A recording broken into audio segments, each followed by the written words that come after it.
Like I was saying in previous videos, normally it's always about 2 weeks between fusion and fusion, and it was this dead time where nothing was going on while we were waiting for set fusion. Now we have it, finally Plarium has allowed us to share it, has allowed us to talk a bit more about this new guide that's coming on next Monday. Next Monday is 22nd of September is when this fusion is unleashed, and let's have a bit of a deeper look, see if it's good or bad, and if it's worth going for this next fusion. Let's have a look at it. Hi, Senda here and welcome to another raid video. In this case, we can finally talk about the new fusion.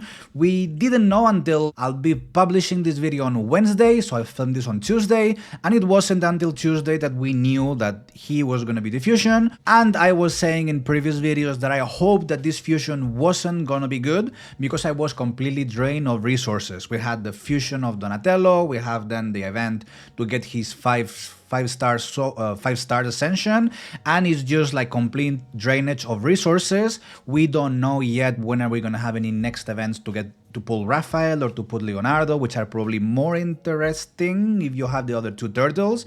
And in this case, we have the fusion already announced, and knowing the information that I'm about to share, and we're gonna see it on the champion today, then it's up to you to decide if you're gonna go for him or not. I'm gonna put a video of him, you're gonna see how he looks like. He's a dwarf, he's a legendary HP based damage dealer, and he's coming directly to be another arena champion, specifically on this damage dealer category of the likes of, I don't know, Taras or Narcy or Embris or one of these kind of guys that normally scale of HP, and normally, unless they have a mustache like I always say and they're part of the Bannerlords faction, they don't tend to hit specifically hard, basically because their multipliers are really low. In this case, this is the champion, this is the kit. What Plarium has told us that this, like I said, is coming, this fusion on the Monday 22nd of September, so next Monday, and it's gonna be a regular fusion. What do I mean by regular fusion? I mean one of these that you need to pull rares, I think it's 16 rares, pull them or level them up to level 40, then use them as food to get 4 epics, these 4 epics, put them to level 50, and then fuse these 4 epics to get these guys. So we can expect this new champion, 1 epic, 1 rare, and maybe something else over the next patch. And Plarium themselves are telling us that he's an arena first brawler and is mainly designed to tear through Stone Skin stall teams. But I normally never fully believe what Plarium is saying. I'd rather seeing the skills of the champion and seeing if he actually is going to have any place to play, because we have an arena meta that is quite restrictive. I mean, what's good is good and everyone uses the same, because what is good and works for everyone. Let's start with the first A1. Your Bard is the name of the skill, attacks one enemy 3 times. Each hit has a 75% chance of removing one random buff from the target. This is not bad, but removing buffs this way can lead to trigger polymorph. He'll have a 100% chance when booked, and each hit ignores 20% of the target's defense.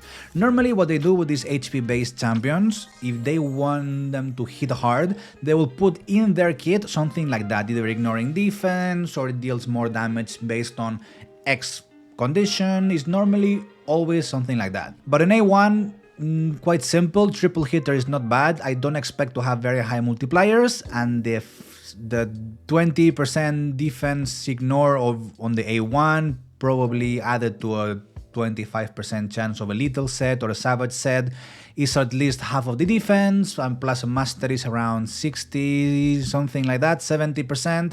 So it can hit hard, but like I said, I don't know the multipliers yet. I haven't tested the guy. I don't know if he hits hard or not. We've had a bit of everything. On A2, Geode Haymaker attacks all enemies before attacking, places increased attack on all eyes for 2 turns, and 75% chance of placing decreased defense and block buffs on all enemies for 2 turns. The way I understand, or the ways I'm pretty sure this is coded, is that before attacking, places the increased accuracy, then we hit the enemies, and after the hit we place decreased defense and block buffs. I'm pretty sure they have done that to give him also some usability on Hydra, because these 2 debuffs are also very useful there. And also the fact that he's increasing his accuracy is basically to not need that much accuracy on his kit pre-built in order to apply these two things. On Arena, I see them a bit useless. It would be more interesting if first would apply decrease defense and block buffs and then would hit the enemies, but also that has the negative side that if we first apply the debuffs and then we hit, chances are that we may get polymorphed before even hitting. So I think that's why they did it. So we increase accuracy, AoE hit, and then two debuffs that are useful pretty much anywhere. But again, we don't know what the multipliers are. Maybe the multipliers are really good, maybe the multipliers are complete garbage, and maybe despite that it's an AoE hit, it's pretty useless. Like this skill doesn't ignore anything, it just hits. And on the kit itself, it doesn't say that it has increased damage or ignores any defense or anything like that. On the A3, the A3 is the star skill, is probably the cherry on the kit, is what makes him stand out, and it's basically an attack one enemy, which is probably the negative side. Only a single hitter before attacking removes all debuffs from this champion, which is great, and places a 15% shatter and a 30% increased damage on all allies for 2 turns. This shatter is gonna increase a 15% our ignored defense. So if we have him on a savage set, for example, that ignores 20 to 25, not 100% sure now. Yeah, Savage 25, Lethal 25, and Merciless 35. Merciless is obviously the better one here. So in this case, if he's geared with one of these sets, this will be an extra 15% of ignore defense, and on top of that a 30% increased crit damage to, I understand, to hit even harder. Will ignore unkillable, which is great, stone skin, and block damage, so all three quite used in Arena. And if the target is not under any of these three, is not under unkillable, stone skin, or block damage, this attack will deal 100% more damage and grants an extra turn if this attack kills an enemy. And here there's a small caveat, and there's a couple of things to comment on this skill. First is a single hitter, which it will ignore unkillable and stone skin and block damage, and I think is mainly aimed to get rid of UDK.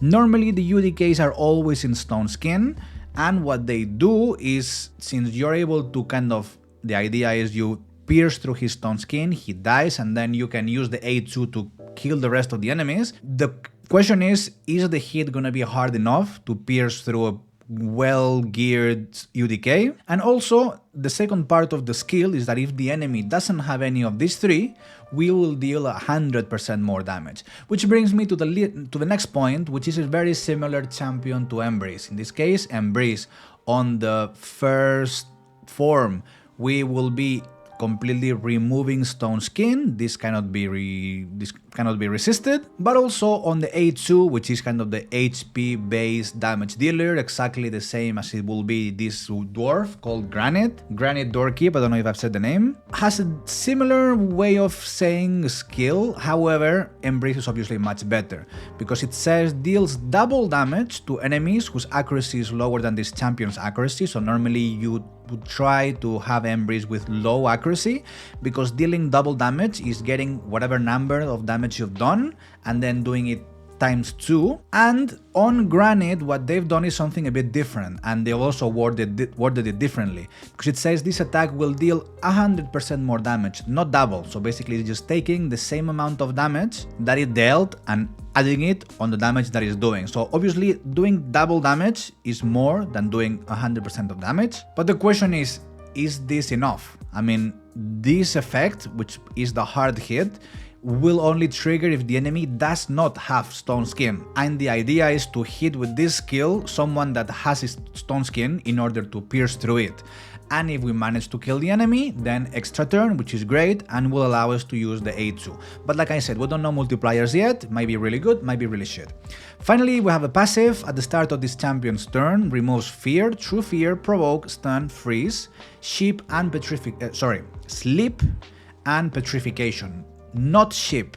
So you can, or himself can on the A1 or on the A2, but he can get shipped. He can get polymorph. So that's probably one of the ways of dealing with him. You could prevent him to get shipped if you put him with a pinpoint set, but again, it's not the best set for a damage dealer. Or he can just go with a wand of submission, so you kind of try to reflect the ship. There's a lot of ways of building this guy, but mainly his role is a damage dealer, HP base for arena, with this possibility of ignoring three buffs that are quite used.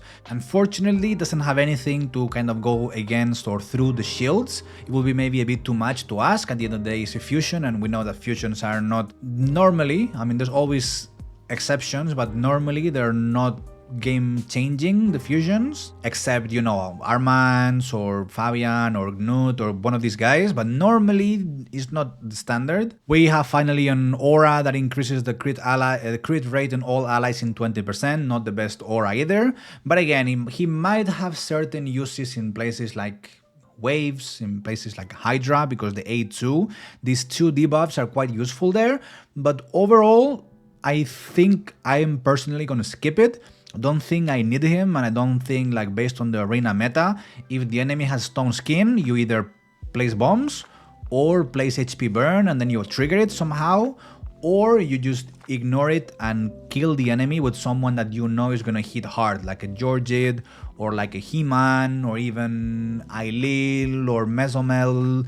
There's a lot of different options to go through stone skin. Again, we don't know the multipliers, but so far looks okay. Not good, not terrible. It's just a fusion. Again, we'll see over the next couple of days when I test this champion in the test server, see if he's good enough or if it's complete garbage. You'll have the video in the channel. I'll leave over here a recommended video as well. Thanks a lot for watching, and I'll see you on the next one. Bye bye.